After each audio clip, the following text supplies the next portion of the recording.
Bonjour, bienvenue pour ce nouvel épisode du Q&A. On va commencer tout de suite, je pense, parce que j'ai pas mal de questions dans ma sacoche.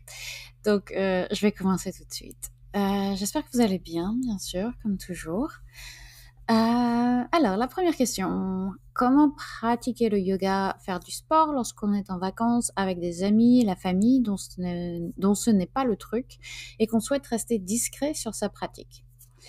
Alors, en fait, je me demande surtout pourquoi tu veux rester discret, en fait. S'il y a quelque chose de honteux à pratiquer le yoga ou à faire du sport, et bah, qu'est-ce qui se joue là, en fait? Qu'est-ce qui fait que t'as envie de rester discret sur ta pratique par rapport à tes amis ou à ta famille, même si c'est pas leur truc? Je veux dire, je comprendrais si tu avais une addiction honteuse ou quelque chose comme ça. Mais là, en fait, c'est vraiment sans jugement. J'aimerais vraiment bien comprendre, en fait, pourquoi tu veux rester discret. Qu'est-ce qui se passe là? Après, dans les faits, ben, j'essaye de réfléchir. Je me dis, bah, à part le fait de peut-être faire ton yoga dans ta chambre le matin, quand il y a personne encore de réveiller, ou que juste t'es dans ta chambre et que personne ne te voit, ou bien te contenter de pratiques de respiration, de méditation, donc des choses un peu plus discrètes que de taper une salutation au soleil. Euh, à part ça, je vois pas, je vois pas vraiment. Mais du coup, je suis super curieuse en fait de savoir pourquoi tu veux rester discret. Qu'est-ce qui pourrait causer des conflits ou des moqueries ou je ne sais pas avec ta famille. Ok, c'est la question suivante. Certains moments de la journée, j'ai souvent encore du mal à bien percevoir les signes de mon corps ou de mon cerveau, me disant qu'il faut faire une pause ou m'arrêter de travailler, de m'occuper de tout, etc. Et je grignote un peu les limites. Toi, comment as-tu fait pour trouver un équilibre et écouter ces signaux avec plus de justesse avec le temps? Alors, c'est une pratique permanente. Je force encore régulièrement parce que j'ai une sirène déjà. Voilà, elle va passer. Donc, je force encore régulièrement parce que j'ai un combat intérieur permanent entre cette volonté de faire preuve de compassion envers moi-même et de l'autre côté, ce besoin d'en faire toujours plus, d'être productive malgré tout. Peut-être d'autant plus depuis que je suis freelance, depuis que j'ai Yoga with Clem et que c'est ma responsabilité à moi uniquement de faire avancer les choses. Donc voilà, si je fais pas quelque chose, il y a personne derrière pour le faire à ma place. Donc voilà, c'est une pratique permanente. Et je pense que justement, avec cette pratique, avec la répétition, on apprend à le déceler quand ça arrive. J'en discutais avec une autre membre de Yoga with Clem qui est freelance aussi et qui me disait que parfois elle se force, elle se force, elle se force et puis au bout d'un moment, elle se dit non mais aujourd'hui j'arrive à rien, donc ça ne sert à rien de forcer. Et le fait d'être freelance, on a justement cet avantage de pouvoir décider que bah non, aujourd'hui c'est vraiment un jour sans, et bah le travail certes va rester et il sera reporté à demain, mais je serai certainement beaucoup plus productif demain. Donc on va avoir que cette confiance en soi aussi, cette confiance que demain ça ira mieux. Mais oui, avec la pratique et la répétition, on apprend à le déceler quand ça arrive, à pouvoir prendre cette décision, donc de prendre une pause, de faire une pause, de s'arrêter, de ne pas devoir tout faire tout de suite. Après, je dirais aussi qu'il faut faire attention au perfectionnisme dans le self-care aussi. On veut aussi faire preuve de compassion envers soi-même quand on n'arrive pas à bien s'occuper de soi. Euh, C'est-à-dire qu'on on reste humain et humaine et parfois on aura des ratés, parfois on ignorera les signaux de notre corps et de notre cerveau et c'est pas très grave en soi. Ça veut dire, tant que ça arrive pas trop souvent, bah oui, parfois on va tirer sur la corde et parfois la situation va le demander et voilà, il faut apprendre aussi à accepter ça et à être ok avec ça et et à suivre ce principe de Pareto de 80-20, de 20% de nos actes de self-care nous donnent 80% des bienfaits sur notre santé physique et mentale. Et aller chercher ces 20% restants requiert beaucoup d'énergie, beaucoup d'efforts, et ça requiert 80% des efforts en fait, et c'est parfois irréaliste. Donc voilà, être aussi un peu faire attention à ça aussi, parce que quand on est perfectionniste, overachiever, type A, ce qu'on veut, ça peut se retrouver aussi dans notre self-care en fait, c'est-à-dire non, il faut que je me repose plus, il faut que je prenne mieux soin de moi à tout prix, alors qu'on en fait déjà beaucoup. Donc voilà, il faut avoir conscience de ça aussi. Question suivante. Cette semaine, je me suis sentie plus fort et énergique au tennis car j'ai gagné en mobilité. Est-ce qu'il y a des études scientifiques qui lient le yoga, les étirements et les performances sportives? Alors oui, bien sûr, il y en a plein, il y en a de plus en plus. Le yoga ayant gagné en popularité, les chercheurs se sont penchés là-dessus. Il y a plein d'études que j'ai pu trouver qui montrent que le yoga peut prévenir les blessures dans le sport en renforçant tout le corps, en améliorant la souplesse. Ça nous fait aussi gagner en agilité. Ça peut également corriger des déséquilibres musculaires. Ça fluidifie les mouvements. Ça aide à la récupération en améliorant la circulation, donc l'oxygénation des tissus. Ça réduit également l'inflammation, notamment via la gestion du stress. Donc ça nous permet de mieux récupérer aussi de séances de sport. Et il y a aussi un effet sur la réduction de l'anxiété qui est très prévalente chez les athlètes. Ça améliore la concentration. Donc oui, il y a les étirements qui nous font gagner en amplitude de mouvement et en mobilité, qui améliorent les performances sportives. Mais il y a aussi plein d'autres choses qui se jouent et qui font que le yoga est excellent en cross-training et permet non seulement d'améliorer les performances sportives, mais la santé mentale des athlètes et la récupération, d'empêcher les blessures, etc., etc. Donc c'est incroyable, ouais, les bienfaits du yoga sur les autres sports et sur la vie en général, en fait, sont multiples et très bien documentés, ouais. Je suis tombée sur des études sur les joueurs de foot, sur les joueurs de basket aussi, où ils ont suivi des joueurs, des athlètes qui faisaient du yoga plusieurs fois par semaine pendant X semaines. Et il y avait des améliorations sur tous les marqueurs de performance. C'était vraiment super intéressant. Et ça a beaucoup de sens dès qu'on commence à comprendre tous les bienfaits du yoga, carrément. Question suivante. Pour les gens qui ont un métier lié à leur passion comme toi et moi, et même les autres, as-tu des conseils pour arrêter de s'identifier à son travail? Alors, c'est une grande question, ça également. Dans une certaine mesure, je pense que c'est impossible de s'en défaire complètement. Parce que je suis Yoga with Clem, c'est mon bébé, c'est ma passion, j'en suis fière. Et j'ai un peu l'impression que ce serait comme demander à une mère de ne pas s'identifier au rôle de mère. Ça me paraît compliqué de pas m'identifier à mon travail du tout, de pas le prendre personnellement quand il se passe quelque chose dans Yoga with Clem. Évidemment, c'est à risque parce que forcément les hauts et les bas de notre métier vont avoir un impact sur notre humeur beaucoup plus facilement que si on était l'employé 32 564 d'une société lambda. Forcément, voilà.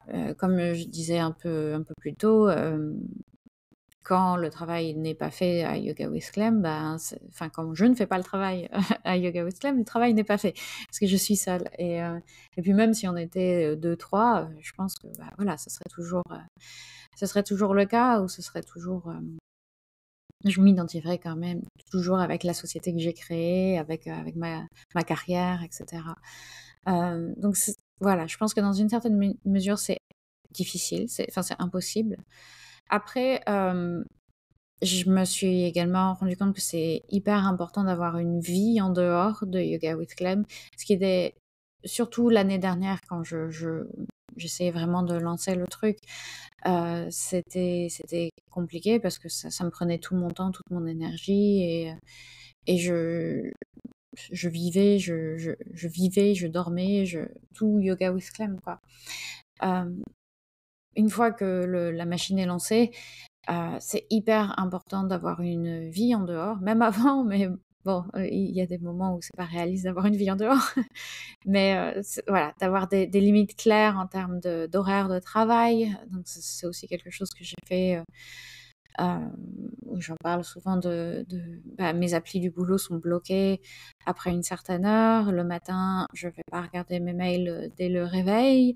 Voilà, j'ai des heures, même si je suis freelance et que je travaille quand je veux, j'ai quand même des heures hem, pendant lesquelles je travaille et surtout des heures pendant lesquelles je ne travaille pas. C'est important de de s'imposer des vacances, note to self. Je suis très mauvaise, pour ça, j'en ai pas encore pris cette année. Voilà, c'est important de s'imposer des moments de déconnexion du travail pour, justement avoir un peu le temps d'avoir une vie en dehors et d'avoir des autres expériences et de s'identifier à d'autres choses que de son travail et c'est important aussi de parler d'autres choses que de son travail de temps en temps. Notamment, bah, c'est quand on vit en couple, ça peut être aussi, difficile parfois on peut soudainement se rendre compte qu'on ne parle plus que de son boulot à son partenaire ou quoi. Hem, voilà, avoir des amis qui sont en dehors du truc, ça peut être important, ça peut être intéressant et puis généralement de trouver sa valeur ailleurs que dans le travail aussi et de s'entraîner à ne pas prendre personnellement les fluctuations inévitables du boulot de freelance, ce qui est très, très compliqué, notamment au début, hem, parce qu'on a l'impression que quand ça baisse, ben, ça va juste s'écrouler et quand ça monte, bah, on a l'impression que ça va toujours, monter et que c'est bon, c'est fait, il y a plus rien voilà, maintenant c'est le succès et ça ne s'arrêtera jamais et pareil dans l'autre sens, donc c'est difficile d'apprendre que, bah, non, il y a des hauts, il y a des bas, il y a des hauts, il y a des bas et puis c'est vraiment comme ça que ça fonctionne. Donc voilà, apprendre je pense que ça vient avec le temps, avec l'expérience parce que même quand on me le disait avant, je me disais: «Oui, oui, enfin, voilà, tu vas voir, il y a des hauts et des bas, dans la vie de freelance», je me dis: «Oui, oui, bien sûr», ou bien tu penses même: «Oh non, moi, ce sera différent» et non, et non et non. Donc voilà, apprendre à trouver sa valeur ailleurs que dans le travail, à avoir une vie en dehors, des limites claires, s'imposer des vacances, avoir des amis avec qui on parle d'autres choses et ça aide, je pense, tout ça. Mais si tu as d'autres idées, je les veux bien, je les veux bien. Question suivante. Qu'est-ce que les animaux de compagnie apportent en termes de bien-être?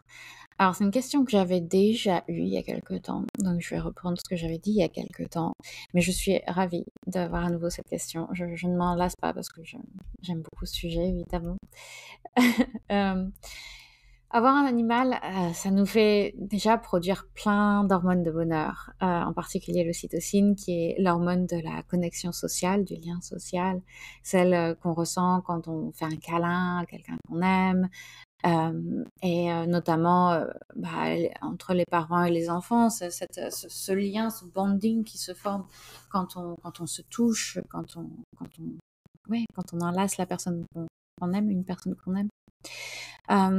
Et on la produit également quand on enlace, son chat, même si c'est contre sa volonté cette hormone diminue notre stress et notre anxiété et même, et ça c'est assez fou, notre perception de la douleur. Donc quand on a mal, parfois, ça juste, et voilà, vous l'avez peut-être déjà remarqué vous-même, que si vous avez un gros mal de crâne, vous êtes pas bien, vous êtes malade, je sais pas, votre chat vient se blottir contre vous, vous lui faites un câlin, bah, tout de suite, ça va un petit peu mieux. Hem, du coup, voilà, c'est quand même un bienfait assez incroyable et cette hormone, l'ocytocine, toujours augmente également notre empathie et notre confiance en nous. Et quelle merveilleuse hormone quand même, n'est-ce pas? Donc, je pense qu'on peut pas en avoir trop de cette hormone. Ouais, j'y pense toujours à mon expérience avec mes premiers animaux de compagnie à moi. C'était mes petits rats.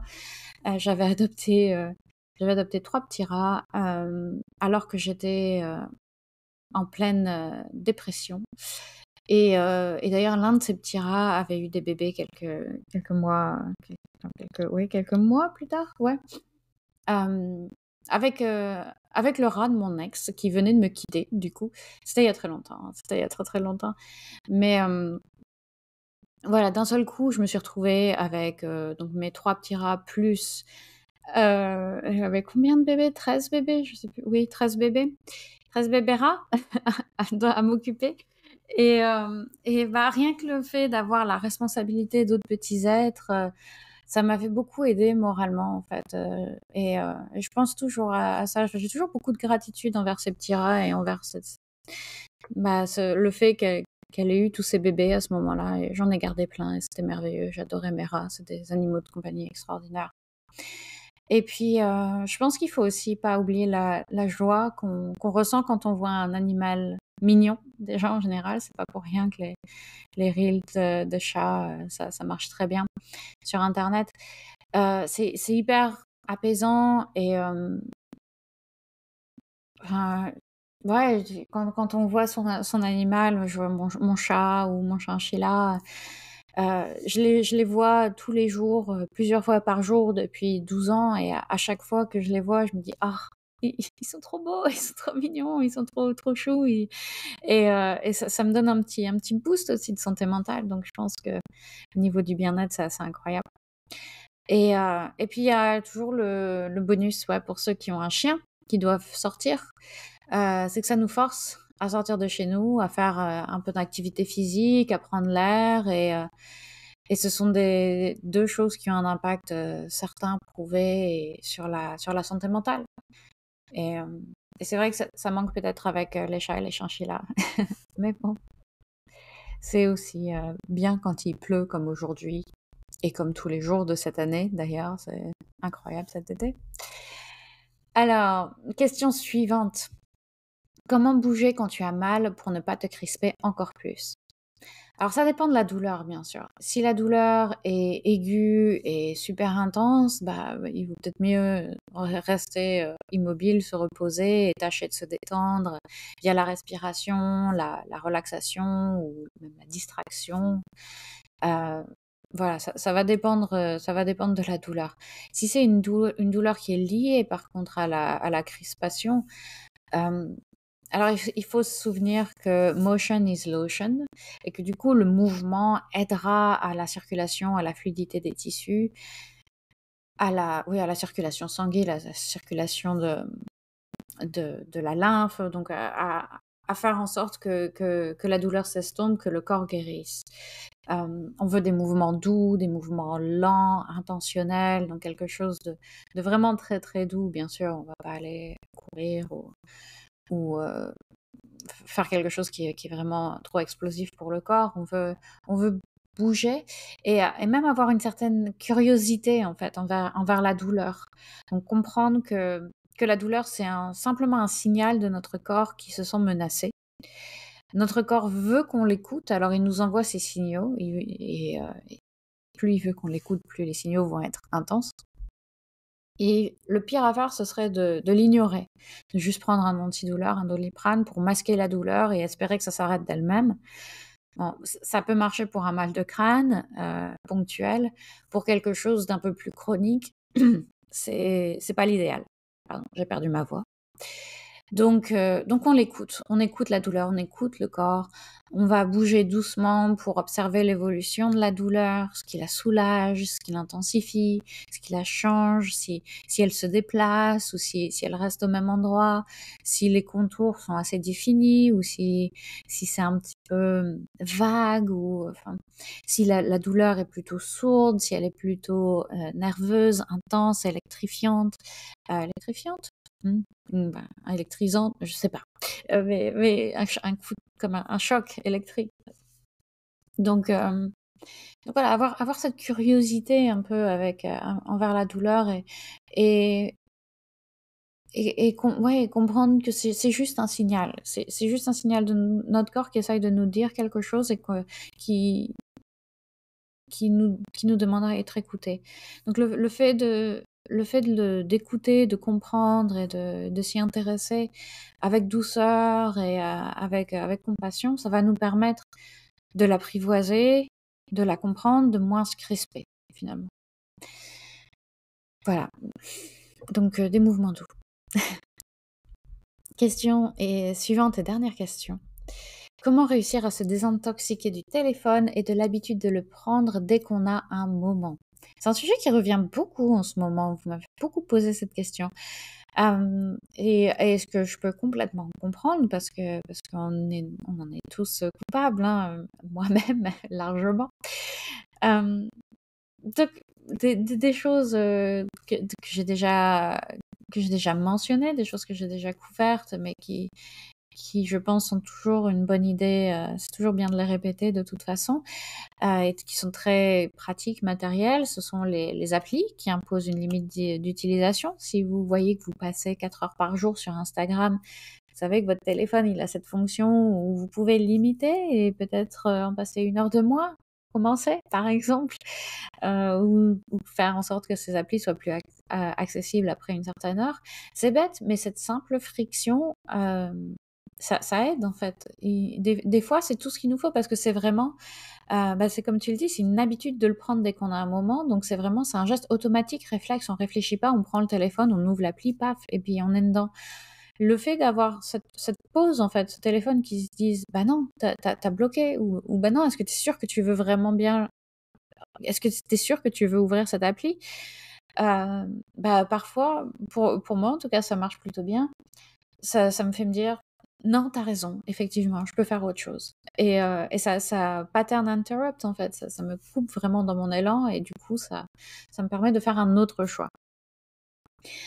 Autre chose que tu peux, faire, c'est de mettre le téléphone hors de portée, hors de ta vue et hors de portée quand tu dois te concentrer sur quelque chose. Donc par exemple là, pendant que je répondais, que je lisais que je lisais les questions du podcast, que je commençais à réfléchir un peu à ce que j'allais vous raconter, mon téléphone était hors de ma vue, il était loin, il était en train de charger ailleurs parce que je sais que sinon, si j'arrive sur une question qui est un peu compliquée ou voilà, je vais avoir besoin de comment dire? De quelque chose d'apaisant en fait, et de distraction.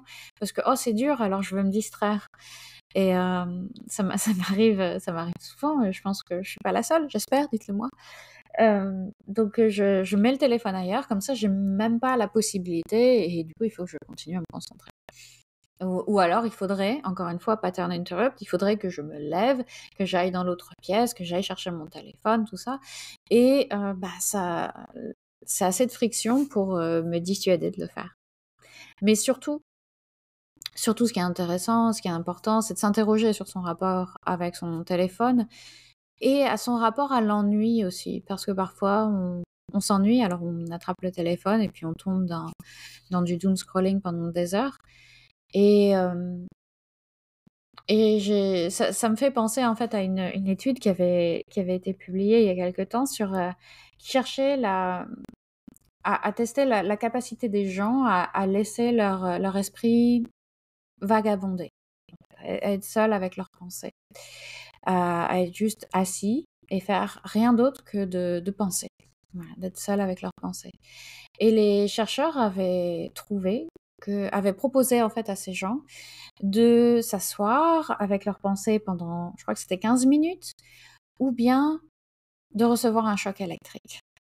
Et un quart des femmes avaient choisi le choc électrique et 2 tiers des hommes avaient choisi le choc électrique plutôt que de rester seuls avec leurs pensées. Alors, c'est intéressant, n'est-ce pas? Ça nous interroge quand même. Les hommes n'aiment vraiment pas être seuls avec leurs pensées. Alors voilà, c'est tout ce que je sais de cette étude. Donc s'il y avait peut-être d'autres facteurs, peut-être que c'est juste que, ah, bah, les gens se disaient: «Oh bah non, c'est 15 minutes de perdu, autant que je me prête». On sait pas non plus l'intensité des chocs électriques. Si c'était juste un petit bzzzt et puis on part, OK, d'accord, bah, ça nous fait gagner 15 minutes, plutôt que d'être assis pendant 15 minutes sans rien faire. Donc c'est pas forcément que le fait d'être assis 15 minutes sans rien faire est insupportable, mais c'est en tout cas ce qu'ils ont choisi de ressortir de cette étude. Donc, faudrait que je me renseigne un peu plus là-dessus. Mais, mais je pense que quand même, heu, on est très, très mal à l'aise avec le fait d'être assis sans rien faire. Et c'est quelque chose qu'on faisait beaucoup, surtout si vous avez à peu près le même âge que moi, qu'on faisait beaucoup quand on était jeune parce qu'il y avait pas le choix. On n'avait pas de téléphone, on n'avait pas internet.